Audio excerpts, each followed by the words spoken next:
হামাসের রকেটের আঘাতে চূর্ণ ইসরায়েলি ট্যাঙ্ক। ইসরায়েলি ট্যাঙ্কে আঘাত আনার দাবি করল মুক্তিকামী ফিলিস্তিনিদের সশস্ত্র সংগঠন হামাস।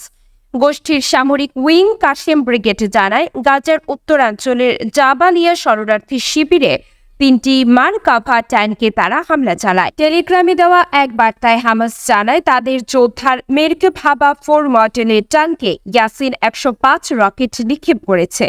এছাড়া আল কাসিব এলাকায় সোয়াচ ডিভাইসের মাধ্যমে একটি ট্যাঙ্ক ধ্বংস করেছে তারা। গত বছরের 7 অক্টোবর অবরুদ্ধ গাজা উপত্যকা থেকে ইসরায়েল অভিমুখে হাজার হাজার রকেট ছুড়ে মুক্তিকামী ফিলিস্তিনিদের সশস্ত্র সংগঠন হামাস।